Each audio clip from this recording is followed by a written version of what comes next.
everybody? It's me again, Golden Blue Dude. And if you haven't already, go ahead and hit the like and subscribe button. I do college football videos every single day. So whether you agree with me, want to talk trash with me, or talk trash to me, you're going to enjoy this channel. Have you ever had one of those days where you woke up and you're like, man, this is going to be a good day? And it was completely the opposite.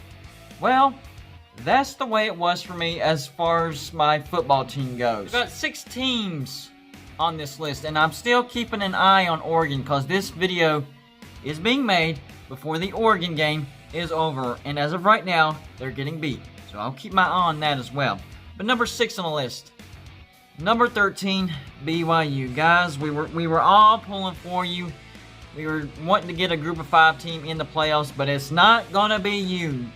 Now, all hopes hinge on Cincinnati, and a few other things need to happen as well. But the game itself against number 18 Coastal Carolina was very dramatic. It's weird because if you look at the impact player statistics, it didn't look like all that good of a game. The quarterback for Coastal Carolina, Grayson McCall, he was only 10 for 15 for 85 yards. Zach Wilson, the quarterback for BYU, 19 for 30, 240 yards. I mean, that's not bad. 1 touchdown, 1 interception, but nothing that would, blow you away. The running backs, they did okay. The running back for Coastal Carolina, CJ Marble, 23 carries for 132 yards, 2 touchdowns. Respectable. Running back for BYU, Tyler Algier, 13 carries, 106 yards, 1 touchdown. Again, respectable. BYU, 405 offensive yards. Coastal Carolina, 366 offensive yards. And the final score was only 22-17. And Coastal Carolina comes out with a dramatic victory. Kind of reminded me of that Tennessee-St. Louis Super Bowl where Tennessee was driving and they came just short, because that's exactly what happened in this game. BYU got the ball back with 55 seconds left, down 22-17. They're already behind the 8 ball, but they drive all the way down the field, but come up a yard and a half short from a touchdown. And Coastal Carolina keeps the undefeated season alive, but BYU had a bad day. Not undefeated anymore. Sorry, Cougar fans, you lost. Number 5 on this list is number 16, Wisconsin. What in the world is going on with Wisconsin? They lose to number 12, Indiana, which before last week would have been like, oh, that's not a bad loss, but now it is a bad loss because Indiana does not have quarterback Michael Penix. And for the second game in a row, Wisconsin fails to score more than 7 points. The weird thing is, this is also the second game in a row that they've held their opponent to under 300 yards. Their defense is doing their job. Their offense can't do anything. I mean, for instance, the quarterback for Indiana, 13 for 22, 59%, 130 yards, 2 touchdowns, 217 offensive yards for Indiana, and yet Wisconsin still lost 14-6. And my prediction on this game was Indiana will be lucky to score 14 points. Well, that's exactly what they did. They scored 14 points, but the problem is Wisconsin couldn't do any better. So they lose 14-6. Big letdown, Wisconsin. Big letdown. You guys stink. Number 4 on this list is number 15, Oklahoma State. There for a while, Oklahoma State, they were cruising, they were undefeated, but man, they have hit some major bumps in the road. This week, they lose to an okay TCU, 29-22. This was the Max Duggan show, the quarterback for TCU. He was 12 of 26 for 265 yards, 1 touchdown, 1 interception. Not great with passing, but he also did it with his legs. 19 carries for 104 yards and 2 touchdowns. And TCU won this game with 5 turnovers. What in the world? Now, Oklahoma State has lost 3 out of their last 5 games. Yikes. Actually hurts my team as well, West Virginia, because, if you haven't figured it out by now, my team, West Virginia, lost today. TCU, who is a notch below West Virginia, won today. And even though we own the head-to-head tiebreaker, if we don't win next week, we will finish under TCU. We'll still get to a bowl, but not the Liberty Bowl, which is where we were hoping to go to. This has just been a weird, wacky, depressing day. Oklahoma State, you join us in the depression. Number 3 on the list, number 22, Washington. Dadgum, guys. You tried to do it again, but you couldn't do it.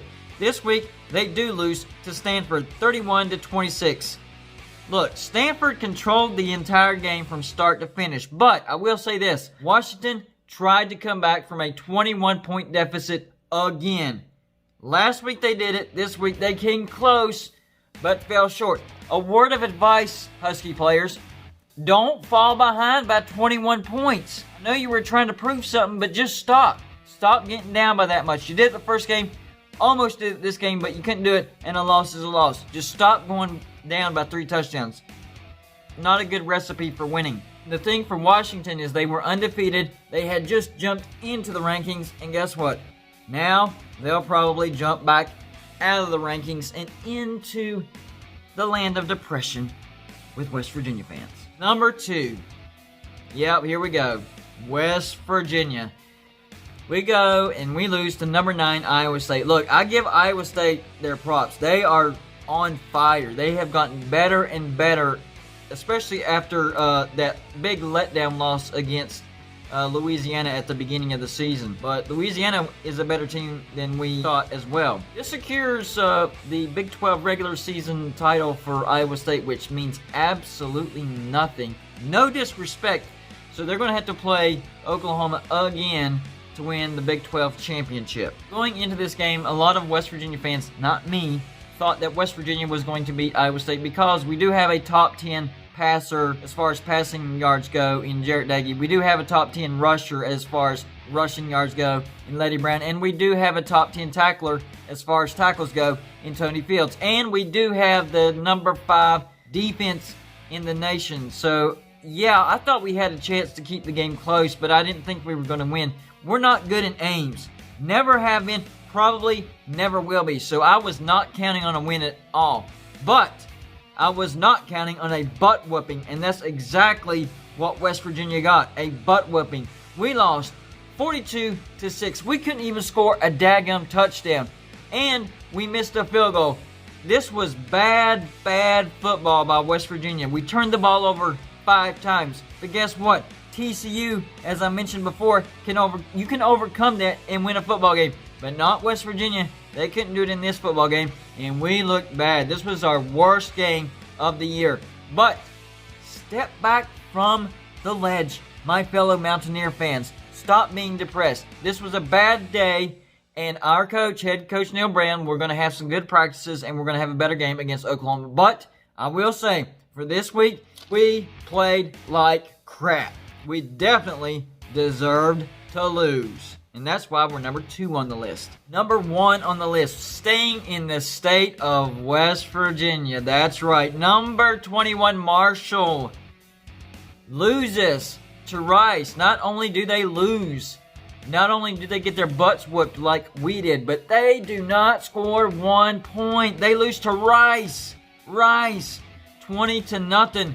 Quarterback Grant Wells, the quarterback for Marshall, he threw 5 interceptions. What a day to pick to have a bad day. They only had 245 offensive yards. Rice only had 213 offensive yards, and yet somehow they whooped Marshall 20-0. It was because of all those interceptions. They never had a chance. Guess what? Here's the bad thing. I know it's a COVID season, but they were able to get over 10,000 fans into Marshall's football stadium. So 10,429 people were there to see that fiasco. That's 27% stadium capacity. That's about as max as you can do in the COVID days. So talk about a depressed stadium. That was number 1. That's all I got for you for this show. Like and subscribe if you haven't already. And I'll see you on the next show.